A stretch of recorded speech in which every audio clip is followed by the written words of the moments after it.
प्रधानमंत्री नरेंद्र मोदी ने अपने कार्यकाल के दौरान आज तक कोई भी खुली प्रेस कॉन्फ्रेंस नहीं की, ये दुनिया जानती है।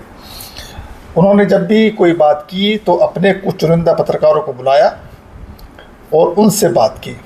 उन पत्रकारों की समाज में क्या इमेज है ये भी सबको पता है। उन्हें गोदी मीडिया कहा जाता है।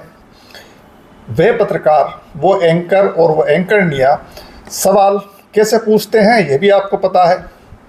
जैसे कि आप आम काट कर खाते हैं या चूस कर खाते हैं, आप थकते क्यों नहीं, आप में ये फ़कीरी कहाँ से आई, इस टाइप के गुड़ी गुड़ी सवाल पूछे जाते हैं। इससे एंकर भी खुश, एंकरनी भी खुश और प्रधानमंत्री भी खुश।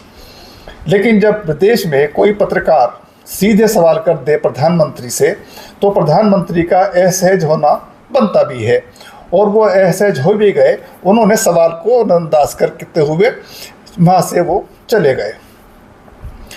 देश में प्रेस की आज़ादी का क्या आलम है, ये इस बात से पता चलता है कि जो प्रेस की आज़ादी का इंडेक्स है, वो जो रैंकिंग है, उसमें हमारा नंबर, भारत का नंबर 180 देशों में 157वां नंबर है।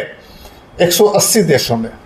तो जाहिर सी बात है ये किस लिए है ये भी दुनिया जानती है कि भारत की रैंकिंग क्यों लगातार गिर रही है और क्यों हम प्रेस की आज़ादी के मामले में लगातार पिछड़ते जा रहे हैं।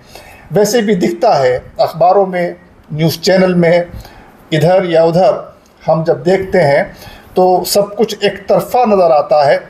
कहीं पर भी ऐसा नहीं लगता कि पत्रकार सत्ता से सवाल कर रहे हैं या सत्ता क्या कर रही है, उसकी क्या कमियां हैं, उसकी नीतियां किस तरफ जा रही हैं, इस तरफ शायद ही कभी कोई सवाल किया जाता हो या इस तरफ लिखा जाता हो। आप देखते होंगे कि अखबारों में जो संपादकीय पन्ना है उसका भी क्लेवर बदल गया है। 2014 से पहले इन पन्नों पर सत्ता विरोधी लेख खूब छपते थे, सत्ता से सवाल करते हुए आर्टिकल छापे जाते थे। अब ऐसा नहीं है। अब उस पेज की अहमियत भी लगभग ख़त्म हो गई है। कभी कोई किसी ने कुछ छाप दिया, अलग बात है कि खाना पूर्ति के लिए, लेकिन वो चीज़ अब नहीं है। अब सत्ता से सवाल नहीं होते, बल्कि अब सवाल होते हैं विपक्ष से। तो इसलिए जो नॉर्वे की जो पत्रकार हैं, उन्हें चाहिए था कि वो विपक्ष से सवाल कर लेती। कभी जब राहुल गांधी जाएंगे नॉर्वे तो उनसे सवाल कर लीजिएगा, तो जाहिर है कि राहुल गांधी सवालों को लेंगे और अच्छी तरीके से उसका जवाब देंगे।